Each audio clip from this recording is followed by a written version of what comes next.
Thank you so much, Preacher Efren. Good evening, everyone. Please turn your Bibles to the book of 1 Peter chapter 3. Mahaba po yata yung binasa nyo kanina, but we will just dwell only on one verse here. Verse number 15. It says right here, "But sanctify the Lord God in your hearts, and be ready always to give an answer to every man that asketh you a reason of the hope that is in you with meekness and fear." Let's bow down our heads in prayer. Heavenly Father, we are grateful tonight and thankful, dear God, for bringing all of us here, gathered together to feast upon Thy holy word.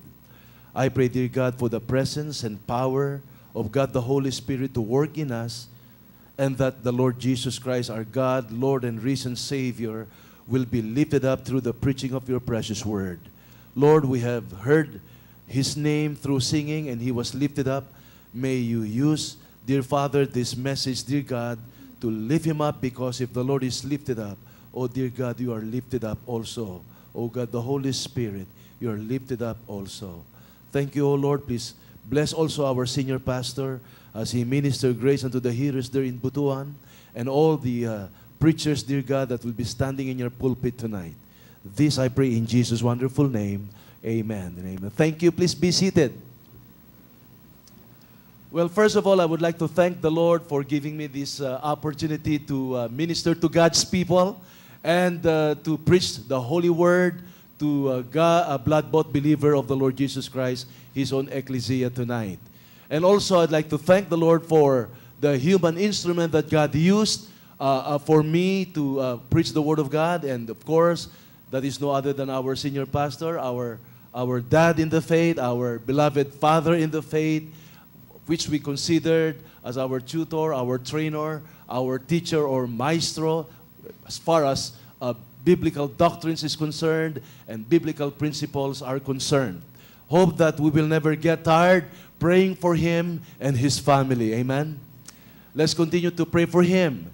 And also, I would like to thank the Lord for other godly men that the Lord used in order to train me also personally. And one of them is his own father, the late Tatay Abante, and also his friends like Pastor Valiega, my theology professor, and also other great men of God that were used, like Charles Spurgeon and Claude Duval Cole and Charles Finney and the rest of these godly authors that our beloved pastor introduced to us that we should read, particularly Charles Haddon Spurgeon. And my message, I cannot divorce the kernel of this message from our senior pastor and from those people that I have mentioned. They really were used by the Lord to influence and to mold my mind and my heart as far as the deep things of the Word of God is concerned. And tonight, I'd like to speak here on the subject, "But sanctify the Lord God in your own hearts," which was actually a command by the Lord through His own apostle Peter, who was used by God to write this. "But sanctify the Lord God in your hearts." This is the title of the message tonight. And probably before I go on, I'd like to say something about the writer. The name was the Apostle Peter. Who was Peter before he got saved? What was the declaration of the Lord Jesus Christ towards him? How did the Lord Jesus Christ address Peter? He was addressed as Simon, son of Jonas.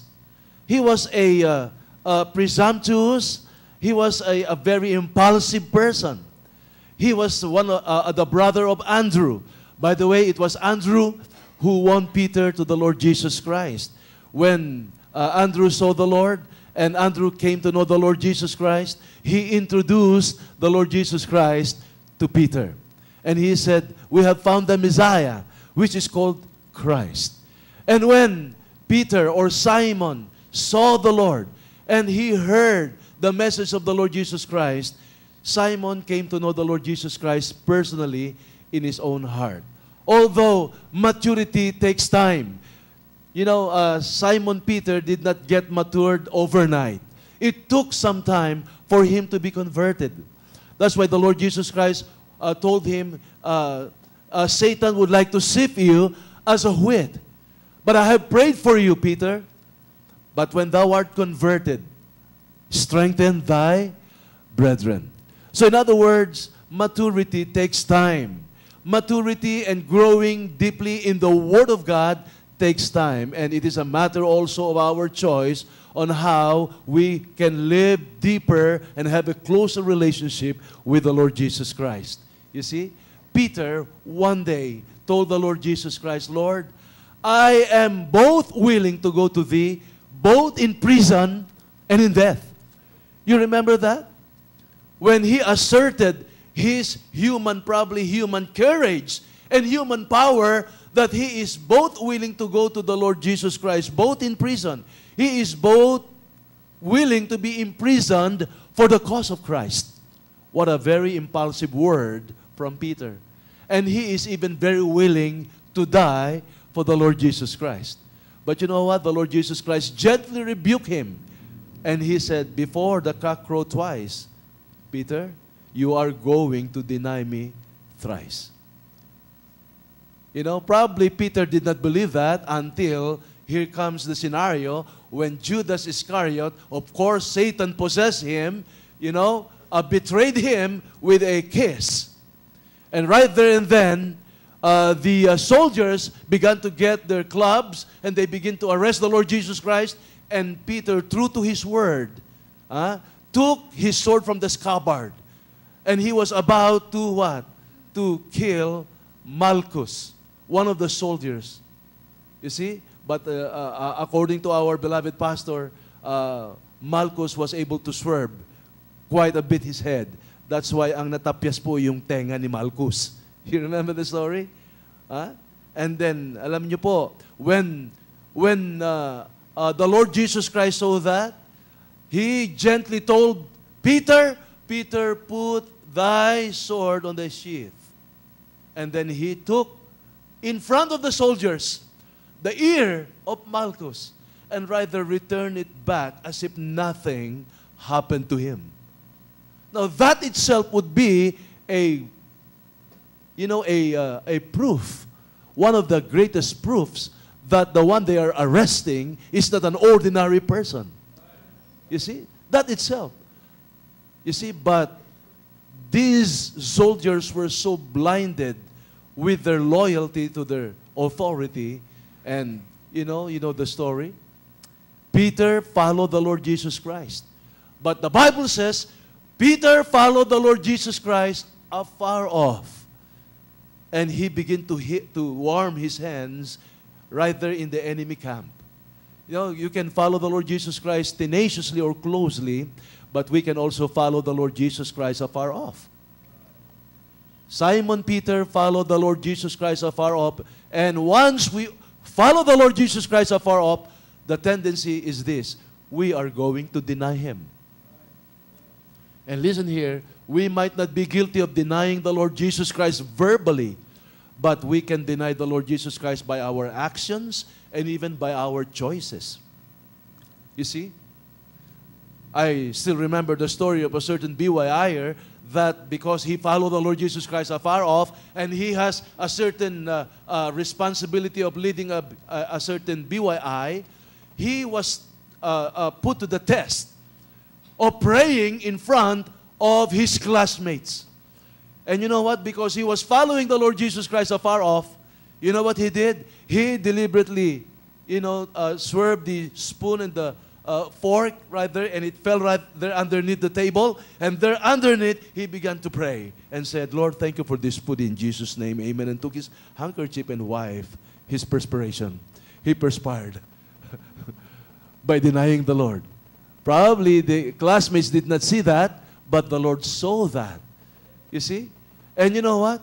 When he denied the Lord Jesus Christ and the cock crew twice, and right there, the eyes of the Lord Jesus Christ and the eye of Peter met. The Lord Jesus Christ did not have to rebuke sharply Peter. The tender look of the Lord Jesus Christ was more than sufficient or more than enough to convict the heart of Peter. And the Bible says, Peter wept bitterly. Amen to that? Now we can see the tender eye of the Lord Jesus Christ from His Word. And there are times in our own lives that we have denied the Lord Jesus Christ, probably by our own actions, or by our own words, or by choosing some questionable places where Christ is not honored. You know what? When we look upon the Word of God, we can see the tender eyes of the Lord is speaking to our hearts. And isn't it not that there were countless of times that we knelt down and with tears in our own eyes, telling the Lord, Lord, forgive me of my sins. There were times that God can speak through us through His Word. God can speak through us through music. I do not know among my co-acts preachers, but there were times in my own life when I'm driving, and there's a powerful gospel music or gospel song, and that caused me to shed tears while I'm driving. God is speaking to my own heart. I believe to some of you probably, or all of you co-acts preachers, I think you have experienced that too, and even to the rest of you. You see? Even through music, through songs, we can see the tender eyes of the Lord Jesus Christ, and that cause a child of God to weep bitterly and ask the Lord for another chance. Lord, give me another opportunity to prove myself, to serve you, and to honor you and to glorify you. Contrary and unlike Judas Iscariot, who betrayed the Lord Jesus Christ. That's why in the seminary, there were two words that were used by our seminary professors, and these two words have two different meanings. What is the difference between betrayal and denial? Is it possible for a Christian to betray the Lord Jesus Christ? Is it possible for an unbeliever to deny the Lord Jesus Christ? And that might be a very good question to all Bible students. But in the light of God's Word, we saw the difference. It was an unsaved, unregenerate person who betrayed the Lord Jesus Christ for 30 pieces of silver. And that person was no other than Judas Iscariot. And you know what? Judas knew only the Lord Jesus Christ as an innocent person.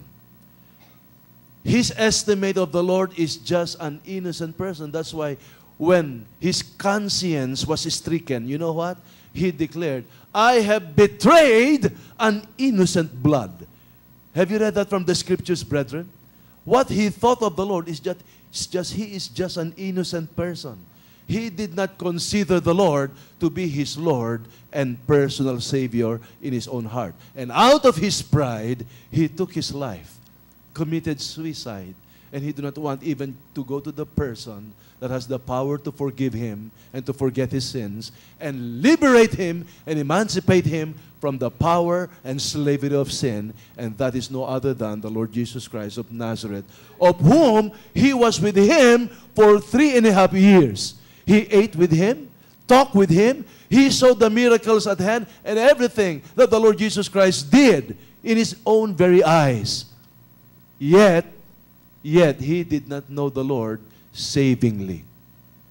And it is even possible for a person here in our church. You might be baptized here.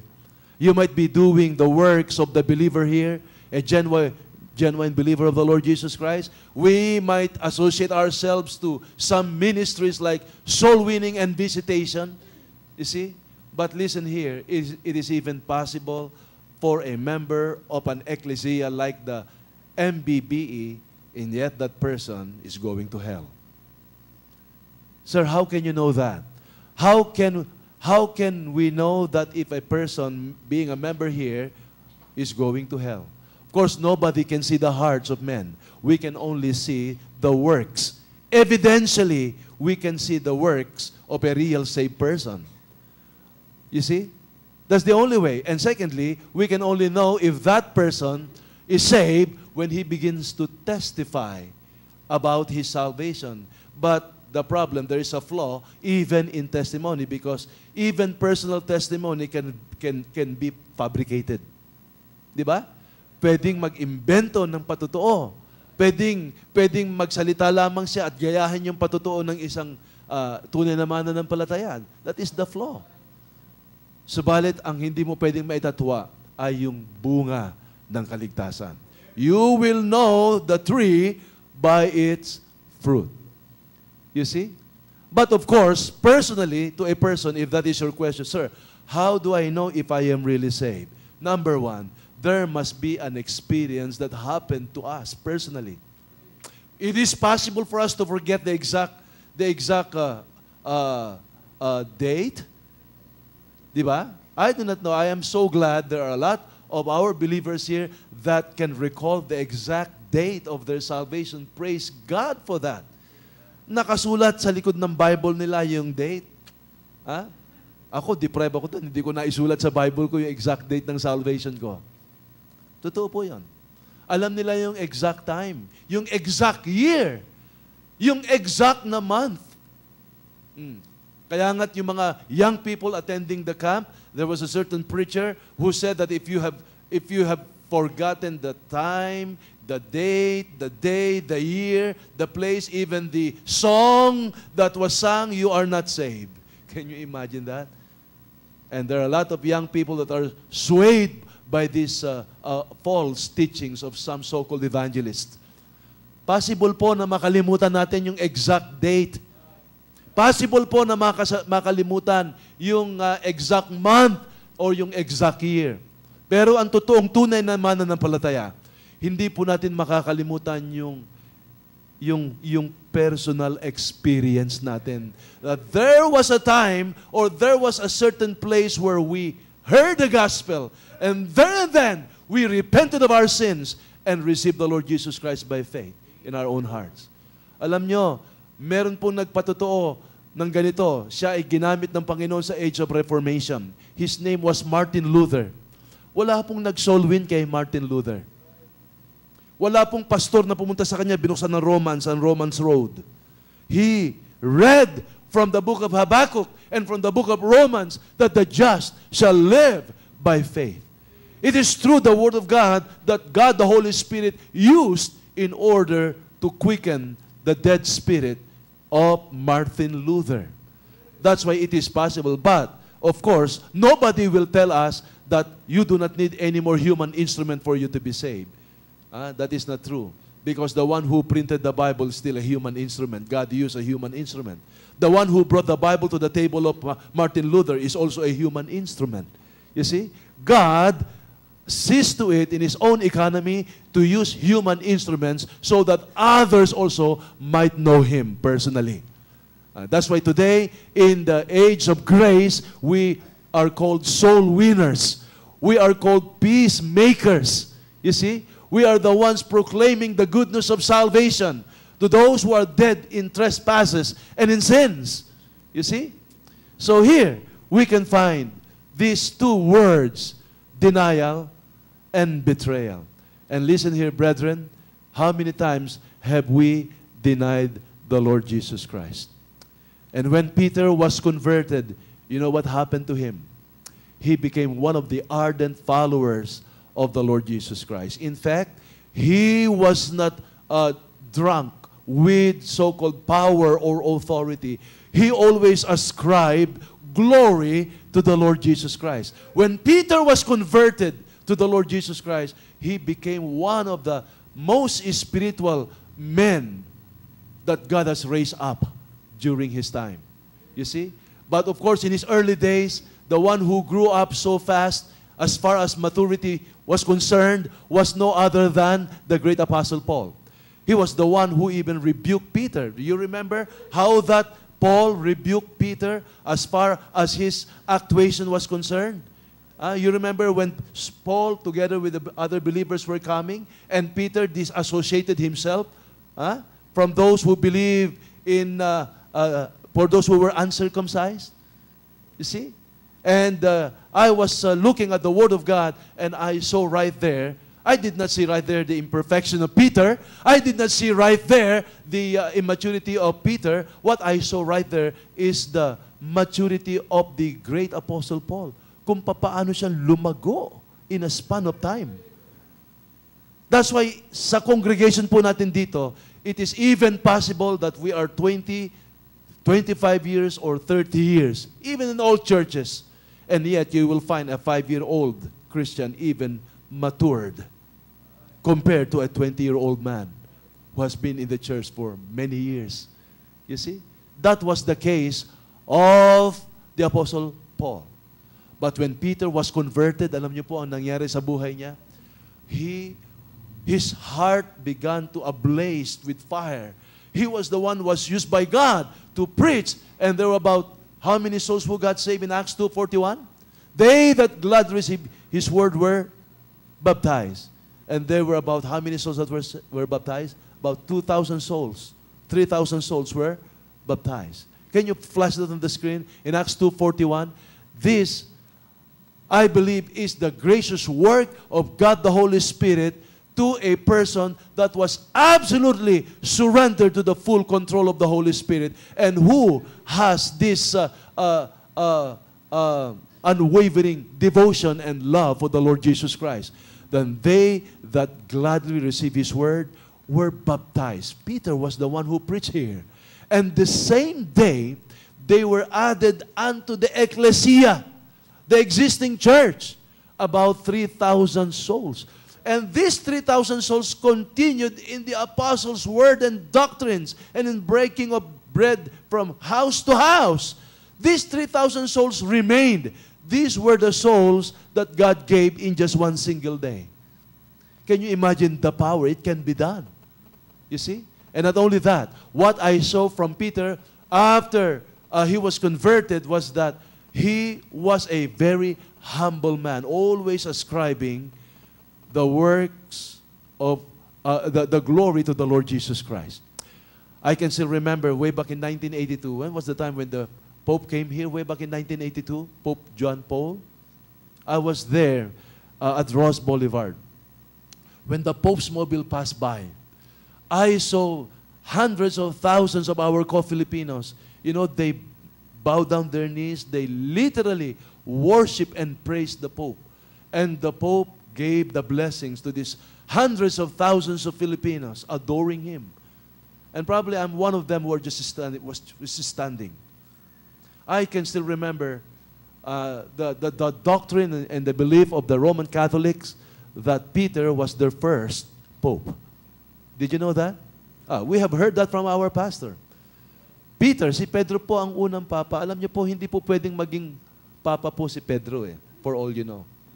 Number one, he is disqualified. Number one, because the Pope must have a vow of celibacy. Hindi po dapat magkaroon ng asawa ang papa. Peter was married. He is disqualified. You remember when the Lord Jesus Christ visited the house of Peter? His mother-in-law was sick. The Bible says the mother-in-law of Peter was sick with fever and anon. He healed her immediately. And after that, she served the Lord Jesus Christ immediately. So therefore, Peter was married. So he is disqualified. Secondly, there was no vivid history that Peter ever stepped in Rome. Wala po. May mga speculation that he went there. But you will never find a vivid history book that tells us that Peter ever went to Rome. So therefore, he is disqualified because one of the requirements to become the Pope of Rome is that you must have gone to Rome. You see? And you know what? The third thing here that I can see was this. There was a certain person who worshipped Peter. You remember that? Nagpatira pa. Fell at the feet of Peter and worship him. And you know what? Peter was not drunk with power and authority. You look at the attitude of this converted Peter in Acts chapter 10, verses 25 to 26. Would you mind to flash that on the screen? And as Peter was coming in, Cornelius, take note, Cornelius met him. This was the first pope of the Roman Catholic Church. And fell down at his feet. Hindi lamang siya lumuhod. He fell down. Alam niyo po ba sa Tagalog yan? Nagpatira pa doon sa paa. Giving homage to Peter. Fell down at his feet. At ang pinakamatindi po nito, yung salitang worship. And he worshiped him. Cornelius was a leader Probably more than 100 soldiers in his custody. But you know, the converted Peter, the spiritual Peter this time, said, but Peter took him up, saying, stand up, I myself also am a man. I'm a man. I'm a man. How I wish that Pope Francis said that to all the millions of Filipinos. You stand up, I'm also a man, just like Peter. Amen, brethren. Peter was the one who said that. He ascribed all the glory to his Lord and risen Savior, Jesus Christ of Nazareth.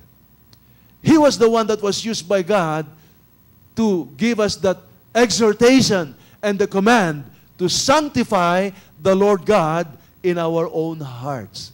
This time, let's go now to the message coming from God's Word. Amen? So I am through now with my introduction. Yung mahaba yata introduction, ano, mga kapatid? Alright, so pupunta na po tayo sa message. But sanctify the Lord God in your hearts. The first question is this: what is the meaning of the word sanctification? Ayan. Because Peter was the one who said, sanctify. So if Peter said, sanctify the Lord God in your own hearts, therefore, he must be the first one that has sanctified the Lord God in his own heart. Amen to that? Because he will not tell that to us if he himself did not sanctify the Lord Jesus Christ in his own heart. And by the way, we have learned from the Word of God, and even through the preaching of His servant in this church, that the word sanctification or sanctify is closely related to the words like holiness. That's number one. Number two, it is closely related to the word saint. That's why the true believers of the Lord Jesus Christ are called saints.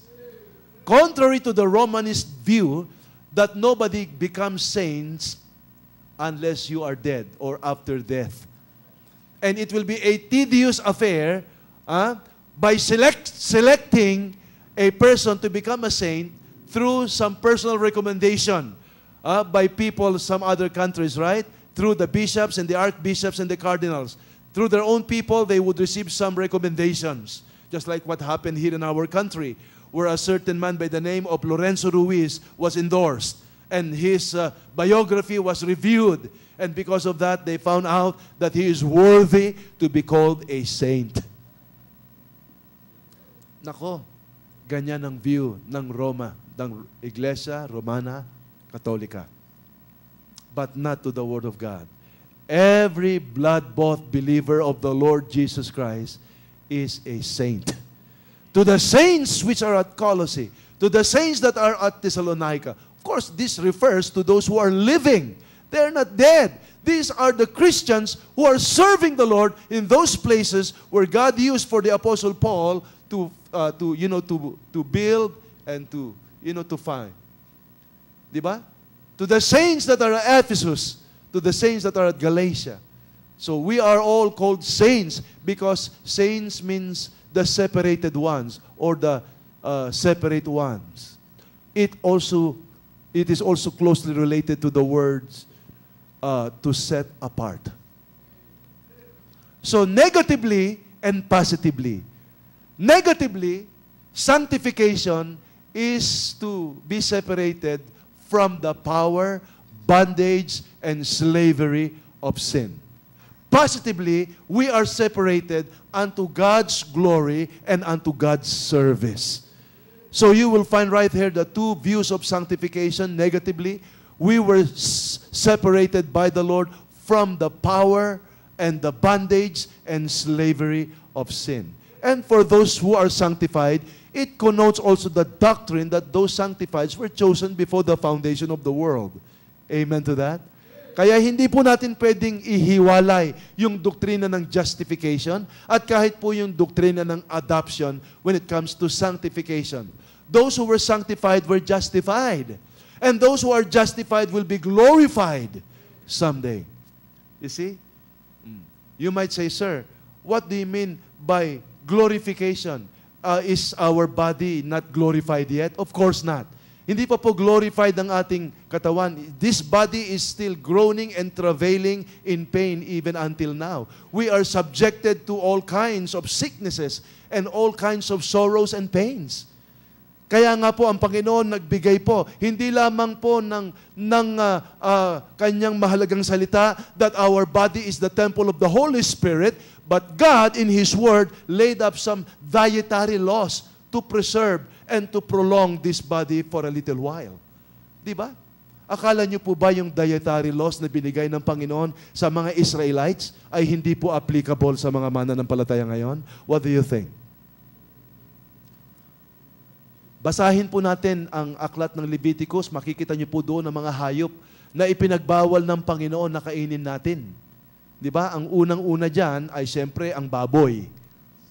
Nako, di ba? May mga justification pa tayo dyan. Ang baboy, binigay lang naman yan sa mga Israelites. Hindi binigay yan sa mga Pilipino. Mga justification natin yan. Di ba? Oh, kaya nga minsan napapadami tayo ng kain yan at alam nyo, medically wise, karamihan ng mga doktor, sana nandito si Dr. Joy, will attest to the fact na karamihan ng sakit natin ay galing yan sa wrong choices of foods. At isa sa mga dito ay itong pork. Meron pang tinatawag na worm ang isang pork na hindi namamatay sa boiling point of water. Alam niyo po yan sa mga nurses dito. Correct me if I'm wrong. Ang tawag doon ay ano ba, tapeworm ba o ringworm? Tapeworm sa mga nurses. Paki-remind ako. Diba? Kahit napakuluan mo yan, hindi namamatay yan. Ang nakadikit yan sa laman ng karning baboy. At kapag kakinain natin yan, nandun yan sa loob ng ating intestine. Tanging baboy lang. Kaya pinagbawal ng Panginoon yan. Hindi ba? Pati yung ostrich, pinagbawal ng Panginoon yan. Binabasa ko, pati ostrich, bawal kainin ng karne. Hindi ako makapaniwala nung una until one day I went to Tagaytay. At meron dong isang parang zoo sa Tagaytay. Nakita ko po doon yung mga ostrich. Nagtataka ako, may dalawang ostrich yun malalaking ibon yan. Nakita ko yung kanilang pen, yung koral nila. Ang linis! Wala naman naglilinis ng koral nila. Until nakita ko, inobserbahan ko ng matagal, yung ostrich dumudumi. At yung ostrich na nasa likuran, kinakain yung dumi nung kasama niya. Kala ko baboy lang ang gumagawa noon. Tama ang salita ng Panginoon. Marumi ang ostrich. Sa makatwid na nasa tiyan noon ay marumi. At kapag kinain mo yan, you will be infected by it. Basahin niyo pong muli. We have no more time to go to the Old Testament. But nakalagay po doon lahat ang mga uri ng mga karne na dapat iwasan ng mga Israelites. And that is equally good for all the believers of the Lord Jesus Christ today. Pati yung bat. Yung bat, ano ba yung bat? Paniki. Pinagbawal ng Panginoon niya. You see? At hindi rin ako makapaniwala sapagkat yung isang janitor namin sa school, sabi niya, alam mo Brad, ang sarap pala ng karne ng paniki. Sabi niya, bakit mo naman nasabi yan, Brad? Malaman. Malaman ang paniki. Until one day, nag-tune in ako sa Discovery Channel. Alam niyo po ba kung sino ang pumapatay sa mga giant na mga elepante? Hindi kayo makakapaniwala, paniki ang pumapatay sa kanila. Paano po niyo nalaman yan? Nakita ko Kasi ang pinaka-soft tissue ng mga mammals na yan, ng mga hayop na yan, yung rhinoceros, yung mga elepante, ay yung kanilang paw. Dito, yung paw nila, yung panggapang, ito, paw. Malambot yan. Kaya kapag lumalakad ang elepante, pag na-expose yan, lalo sa gabi, dumidikit ngayon yung paniki doon, binubutas yung kanilang paa dito. Yung apat na paa. Alam nila mag-timing Pag gumanon, yung isa siyempre naka-display, kakagatin nila. Pag aapak na, lilipad sila. Hanggang sa mabutas na mabutas, tumutulo ngayon yung dugo. Hindi alam na ng elepante, ang laki na ng butas doon sa apat niyang paa. At makikita mo na lang kinabukasan, ubos na ng dugo. They thrive on blood. Yun yung mga paniki.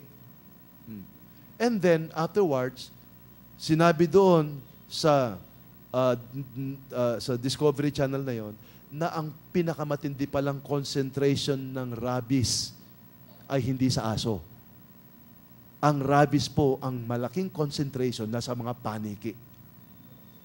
Eh, delikado po yung mga paniki dyan na baka bigla na lang kayong makagat niyan. Tindi ho ng rabies niya. Rabid pala yan. Tama ang salita ng Panginoon. Kaya't makikita mo yung mga kumakain yan, I tell you, minsan nasisira ang ulo, and so on. Kaya nga po, ang mga ibang taong kumakain ng karne ng aso na rabid, merong rabies, ayun, naapektuhan ang kanilang mga utak. You see? So here, we can find here that sanctification has something to do with, setting apart from the power of darkness and slavery of sin positively unto God's service and glory. So therefore, every child of God is sanctified to serve the Lord, to give glory to the Lord Jesus Christ. Amen to that? Check-upin po natin ang ating mga kinakain. Sanctified din po ba ang mga pagkain natin, mga kapatid? Ako, sa totoo lang, wag ko kayo maawa sa akin. Wala po akong gamot sa aking diabetes. Ang aking HbA1c. Tama ba yun? HbA1c. Lately, ay 8. Tapos nag-increase ng 9. At nag-increase ng 10. Tinanong ko si Pastor Hernes, kumusta yung HbA1c mo? Kinakabahan pa siya. Nung sinabi niya sa akin, alam mo, yung HbA1c ko, 7. Pambihira ka, 7. Kinakabahan ka pa. Ang ganda nun, 7. Minsan nga, nagsisix ako. Ay, halos normal ka na kapag ka 6. Di ba? Kasi normal, 5.5 eh. Correct me if I'm wrong. 5.5 to 6. Di ba? Ako po naglalaro sa 8 to 9. Pero pwede ko po palang pababain yon by my choice of foods. Kaya kapag ka ako po ay nagbawas ng puting kanin, at pati pala brown rice, matindi rin pala sa, sa glycemic index, kapag ka marami. Ang konti po sa glycemic index ay proven sa akin ay yung cassava. Tama ba ako doon? Kumakain ba kayo ng kamoting kahoy? Tsaka ng yellow na kamote? Nga lang, talagang sanayan po yan. Tsaka yung kidney beans, ayun yung substitute ko sa rice. I need to, kasi meron pa po akong ibang medicines, kaya hirap na yung kidney ko kapag nilagyan ko pa ng metformin. You see? But my doctor is telling me, maggamot ka na. But I begin to look upon my own HbA1c, pwede ka palang i-control yan. That's why it is possible, kung meron ka palang self-control sa pagkain, it is possible na mapababa mo yung HbA1c mo. But kung wala tayong control, that's the problem. You see? At a lot of vegetables and fish. You see? Avoid red meat, di ba? I tell you, maganda ang kalusugan mo. Before, I weigh 220 pounds, way back 2002. Now, I weigh 170 pounds. And my strength, by the grace of God, is the strength of a 30-year-old man. Hindi ko lang po ginagamit tong lakas ko kasi I need to use this for the Lord's work. Kaysa naman i-basketball ko pa at ubusin ko pa yung lakas ko sa labas, isol winning na lang natin at ipag-preach na lang natin at gawin natin ang gawain ng Panginoon. Amen? Kasi we do not have the luxury of years. I am 56 years old. 4 years na lang po ay senior na kami ni Preacher Tommy. Matatapos na po yung golden age namin. Ang mga kabats ko po rito, unang-una ay si Tommy, si Raul Nazareth, si James Hamosin, si Pastor Ruben Abante. Sino pa yung mga golden age ko rito? Malapit na si Preacher Wilson na sumama sa grupo ng mga golden boys. 4 years. But praise be to the Lord, His gracious bonus to us is the strength. Yung prayers po ng Panginoon, prayers po ng mga mananampalataya has been heard by the Lord. And God has sustained me these years. So I was scheduled to be operated way back in 1992. Open heart surgery. I asked the Lord to spare me through the prayers of the believers from our senior pastor, the rest of the pastors, and even some of my students that got saved under my preaching ministry in our school. Alam nyo, matatawa kayo sa ginawa ko. Kinuha ko po, during that, andito pa si Cory yata noon, o si Christy Blanco, siya pa yung secretary. Kinuha ko po yung directory ng ating church. Andun lahat yung names ng mga churches all over the world. Alam nyo, pinaseros ko po yon. And at that time, I was so depressed sapagkat yung aking cardiologist dyan sa Manila Doctors is always telling me, habang bata ka, magpahiwa ka na. Kasi malakas ka pa. I would oftentimes tell him, Doc, I still believe in God's miracle. And he will reply to me, bahala ka. See, 1992, mga kapatid, it is 2015. I can still play basketball if I will. Pero nire-restrain ko sarili ko. You see? So, nasa na ba ako? 2002, I was already given the go signal to get operated. Ang ginawa ko po, pinazerox ko lahat yung directory na yan. Kinat ko po isa-isa. Nirali ko po yung mga nawin ko sa Panginoon in that school. Hundreds of them. And I told them my predicament. And I told them, wala pa naman nung Facebook. Talagang bibili sila ng selyo. Sabi ko sa kanila, these are the names of the churches all over the world. And I told them my predicament. Would you mind to write the pastors to pray for me? Alam nyo, ang dami pong kumuha.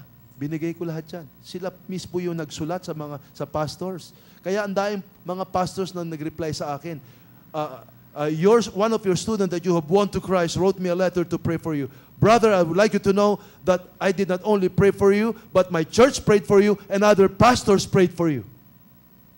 Ayun po yung nangyari noon. Probably first time ko na masabi sa inyo ito. That's the power of prayer. Corporate prayers. You see, ang dami nag-respond ng mga na-save, mga nag-profess doon sa evangelism effort ko, and they began to write the pastors all over the world. You see? At bumalik yung mga letters na yan. And God honored the prayers of those people, starting from our church and to the rest of the churches. That's why, brethren, let us not forget the assembling of ourselves together, particularly during prayer time. Kaya tayo pong mga hindi dumadalo ng prayer time, there will come a time you will need the prayers of God's people. Tandaan niyo po yan, mga kapatid. In this time, let us amend our ways. Let's be faithful to the Lord. Let's not forsake the assembling of ourselves together. You see? So here, we can find that there are several or various aspects of sanctification. Ayan. Number one, aspect of sanctification, sanctification by the blood of the Lord Jesus Christ. Do you know the meaning of this, brethren? We were sanctified. Now, this was explained to us by our senior pastor when he said, this is positional and objective. May nagtanong ng ganitong question. Sino ba talagang naghugas ng ating kasalanan? Si Kristo Jesus po ba o yung kanyang banal na dugo? Nako, kung on the spot na mabigay sa ating question niya, matanong ko nga rin po kayo. I'll throw back the question to you. Ano ba talaga ang naghugas ng kasalanan natin? Yung dugo ba ng Panginoong Jesus o si Kristo Jesus mismo? Now, that might be a simple question, but of course, this person asking a reasonable answer, theological answer from the Word of God, of course, is expecting a good answer from us. So, ano po ang sagot ninyo? Sanctification by the blood. Would you mind to show forth the verse right there? If there's a verse, wherefore, Jesus also, that He might sanctify the people with His own blood, suffered without the gate. Jesus and the blood. Which is which? Who is which? Who? Jesus. Which? The blood. Or what? The blood. The answer is this. We can never divorce the Lord Jesus Christ from His blood. The blood of the Lord Jesus Christ. It speaks also of the Lord. When we speak about the blood, it speaks of the Lord Jesus Christ. When we speak about the Lord Jesus Christ, we cannot go without remembering what He sacrificed for us, His blood. Did you know that the blood of Christ shed at cross of Calvary speaks of His love demonstrated to us that we do not deserve, and His life given to us? Love and life is the picture of that blood. Ay, alisin mo ang isang galon na tubig, na dugo sa iyong katawan. You remove 1 gallon of blood from your body, what will happen to you? You'll die. That's why when the Lord Jesus Christ shed His blood, it is tantamount to say, He gave His life for you. His love and His life given to us. That's why, mga kapatid, let us not forget the blood. The blood of the Lord Jesus Christ. That is the holy divine liquid that God used in order to atone for our sins. You see, blood atonement. The word atonement means covering. But also we learn from the Word of God and through the teaching of our pastor that there is no such thing as healing is in the atonement. We do not believe that. Healing is in the atonement. Alam niyo po ba yung doktrina na yan? Tinuro sa atin yan. Naalala niyo po ba, mga kapatid? Na may mga ibang grupo, and these people, they claim to themselves to be believers of the Lord. They believe that if you get saved, na yung mga sakit mo ay covered na rin ng blood ng Panginoon. So in other words, pag nagkasakit ka, you will get healed. Kahit cancer pa yan. Because healing is in the atonement. To their dismay, a lot of them are dying of cancer and there is no cure for cancer. So ngayon, kino-question ngayon nila yung kanilang doktrina, healing is in the atonement. No, sir. Ang save po sa atin ay ang ating kaluluwa. But this body, this old flesh, will someday waiting for the final glorification. It can either happen when the rapture takes place. Amen to that? When the Lord Jesus Christ comes back and we are alive, sana nga lahat pa tayo ay buhay. That is the desire of our senior pastor. We will be changed in a moment, in the twinkling of an eye, and we will have the body of the Lord Jesus Christ. Like the body of the Lord. We shall be like Him, perfect, holy, and glorified bodies just like the Lord. You see? Doon lang na masisave ang ating lumang katawan. Do you think that the Lord God is not after for our bodies? He is also after for the salvation of our body. Kaya nga po, ang salvation, hindi lamang po ang salvation ng kaluluwa ang tinutukoy. Tinutukoy din po ang salvation ng ating katawan, and that will become futuristic pa. Until this point in time, if the Lord Jesus Christ will tarry His coming the next 50 years, lahat po tayo ay makakaranas ng kamatayan. Nga lang, hindi po ni-reveal ng Panginoon kung kailan tayo mamamatay at anong uri ng kamatayan ang ating dadanasin. Nako kung ano kaya ni-reveal ng Panginoon sa atin yan. Siguro, baka wala na mag-attend ng church. Kung meron man, minimal na lang. Biro mo yung exact time ng kamatayan natin, ni-reveal na ng Panginoon sa iyo. At yung manner ng kamatayan. Gaganahan pa kaya tayo? Isipin mo mabuti. Example only, isa sa atin dito, halimbawa, mamamatay, alam mo, na-reveal, mamamatay ka bukas, alas 12 ng tanghaling tapat. Bakit? Tatawid ka sa EDSA, masasagasaan ka ng 6x6 wheeler truck. Mapipisak ka. Nakalagay doon mismo, ni-reveal sa iyo ng Panginoon. I'm so glad that there are some things in our own lives that the Lord God did not reveal. And that is the time of our death and even the manner of our death. Pero alam niyo po, nang binabasa ko po ang Old Testament, nakita ko po ng isa sa mga great consolations ng mga mananampalataya that love the Lord and serve the Lord and live for the Lord is that they died in a good old age. Tingnan niyo po, yung mga nabuhay sa Panginoon in the Old Testament. They died in a good old age. At nakita pa nila yung kanilang mga apo at kanilang mga apu-apuhan. Di ba? You see?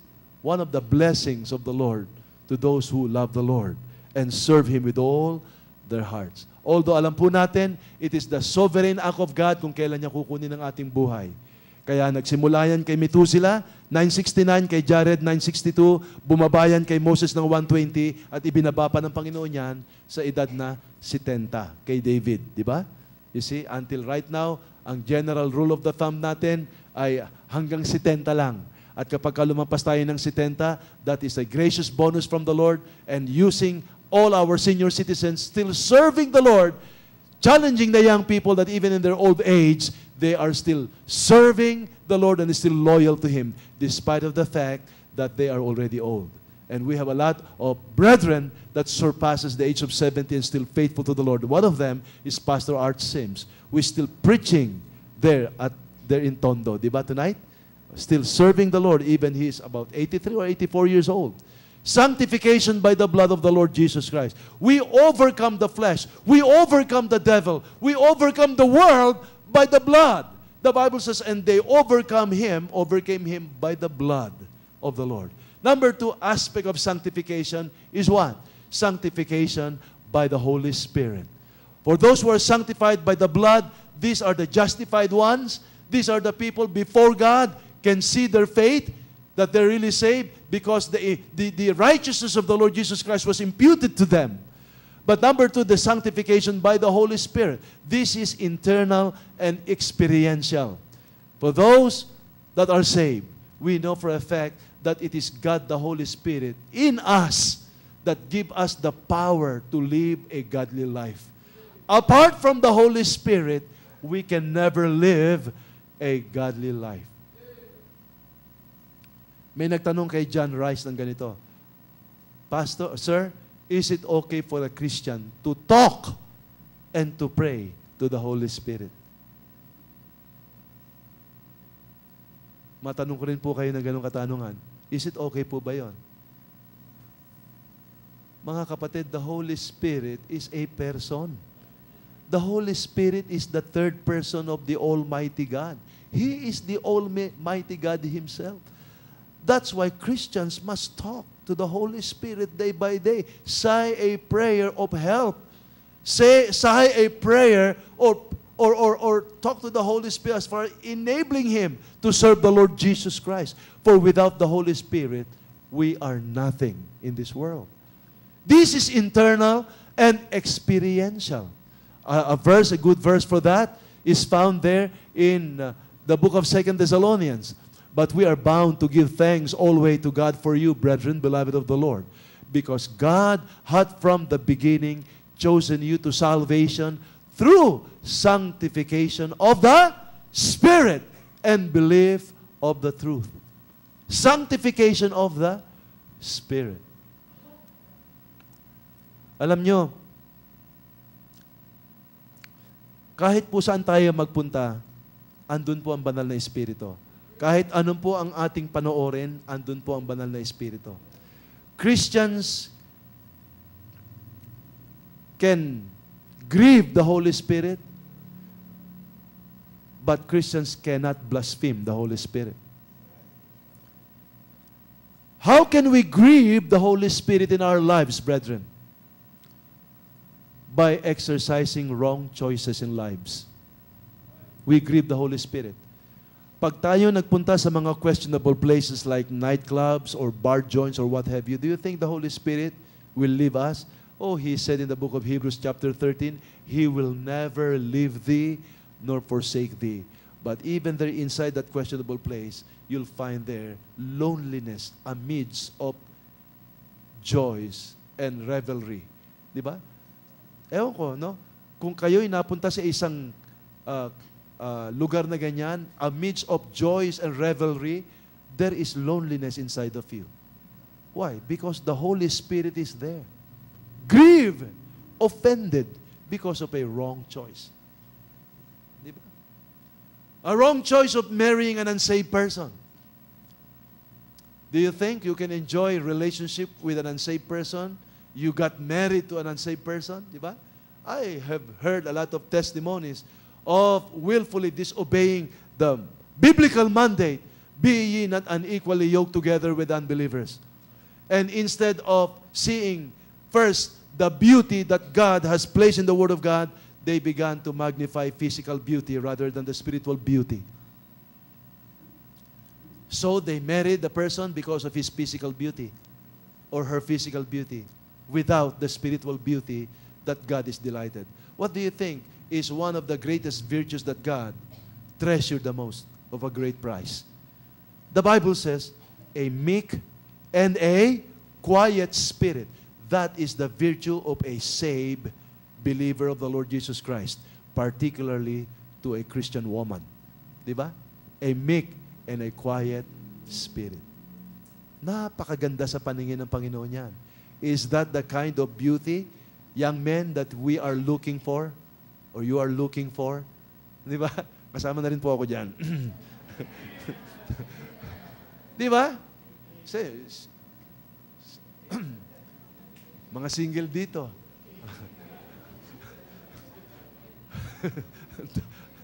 Alright, ang daming ngumingiti dito. Ang dami kong mga kakampi dito. Okay.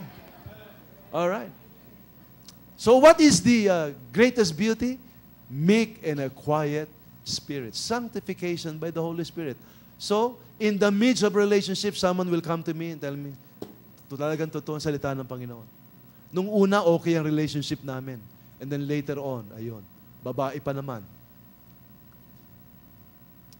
Siya, nagbabasa ng Bible. This is a true story. Nagbabasa siya ng Bible, ayun ang kanyang devotion. Yung kanyang unsaved na asawang lalaki na napakabait nung una, ang dinidevotion, Playboy magazine. Sa tabi niya. Can you take that? Because of a wrong choice. Ano ngayon ang gagawin mo? Nakalagay po sa aklat ng Romans na hindi mo pwedeng hiwalayan yung lalaki, di ba? Hayaan mo yung lalaking layasan ka o palayasin ka.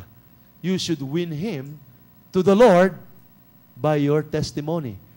Kaso yung salitang yon ay yung situation na yon ay na-save yung babae na yon, actually unsaved pa siya, and then nung sila'y kinasal, pareho silang unsaved, siya yung na-save. Ayun yung pinaka-context doon. Hindi po yun yung Kristiyanong babae na willfully violate yung scripture. Di ba? But nevertheless, if that is the case, still follow the scripture.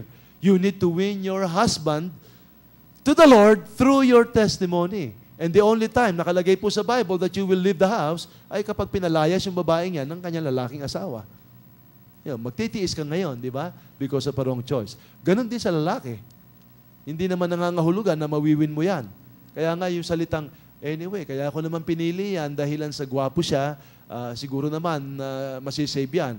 At kapag ka na-save yan, ay yun, blessing yun. Eh, paano kung hindi ma-save? Di ba? Yung mga ganong justification, we do not bite that. We do not believe. Let's still follow what the Word of God says. You see? Number 3, various aspects of sanctification is sanctification by the Word. And this is personal and practical sanctification that has something to do with our daily walk in everyday life. Did you know that the Word of God has a separating influence and power in our lives? How many Christians were prevented by the Lord because He opened the Word of God and suddenly his eyes was fixed upon a certain verse. Meron akong alam na he was about to divulge a lot of money and then suddenly his eyes was fixed upon a certain verse that speaks about providing honest things before God and before man, and that prick his heart and stop him from malversing funds or other things. It has a separating influence and power in the lives of the believers.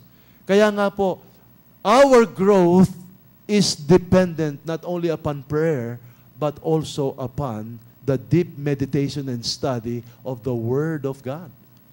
Kaya nga po, kapag tayo po ay kumakain lamang ng salita ng Panginoon panaka-naka, then we will become spiritually malnourished. Now, kahit na po sa physical aspect, kapag ka po tayo ay hindi tama ang ating pagkain, hindi tama yung nutrients na nakukuha ng ating katawan, marami po mga sakit na dumarating sa ating katawan. Hindi po ba?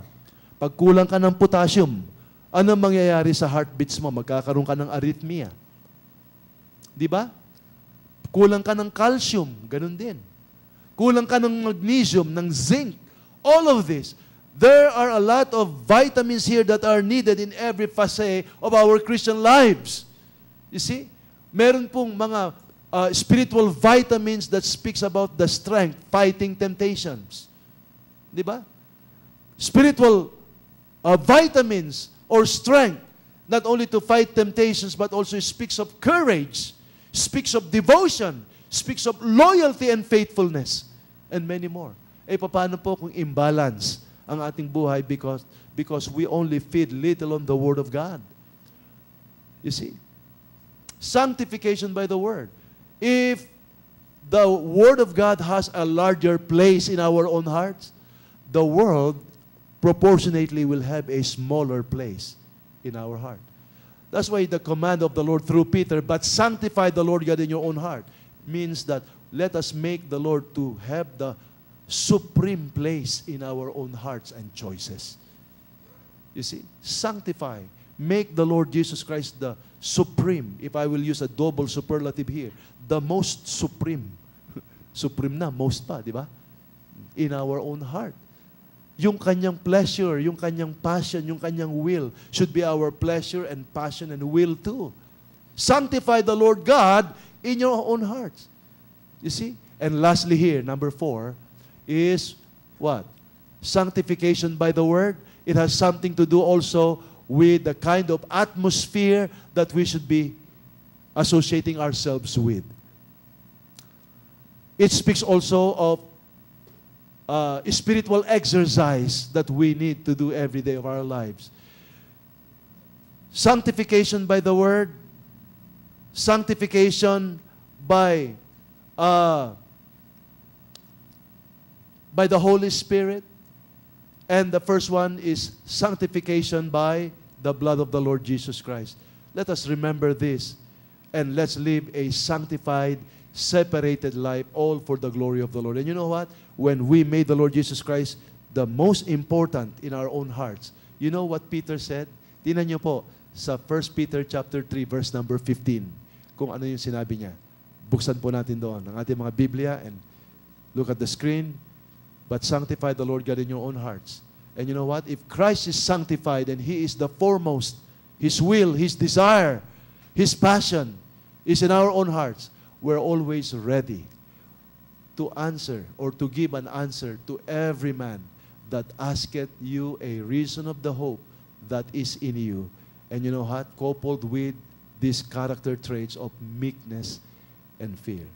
Pag may nakita po kayong isang mananampalataya na merong ugali po ng kaamuhan, ayan ang meekness. And meekness is always related and associated with the words humility and obedience. And fear, that is reverential fear. That is the person who has made the Lord Jesus Christ the supreme person. He sanctified the Lord God in His own heart. And He is always ready to give an answer to every soul that inquires of Him about the hope that is in Him with meekness and with fear. Kung may magtatanong po sa atin patungkol sa ating pananampalataya, are we ready to answer them with meekness and fear? Kung meron po magtatanong sa atin patungkol sa atin pong stand, sa ating principles, are we ready to answer them with meekness and fear? If we are ready, then we have really sanctified the Lord God daily in our own lives. If we are just sanctifying the Lord, probably once in a blue moon, I'll guarantee you this. Like Peter, most likely we will deny Him. And secondly, we might not be able to give an answer for those people that are asking the hope that is in us because we failed to make the Lord to be the most important person in our own lives. Shall we stand together, please? Tayo po'y samandaling manalangin. Every head bowed down, every eyes closed. I do not know how God, the Holy Spirit, spoke to our own hearts tonight. But God spoke to my heart personally regarding this message. If God has spoken to our own hearts, then I believe this is the best time for us to give our hearts to our Heavenly Father, amend our ways, and like what Peter said, sanctify the Lord God in our hearts. Can we do that? We can kneel down, or we can go to the altar, whatever the case might be. Let's go to the Lord in prayer.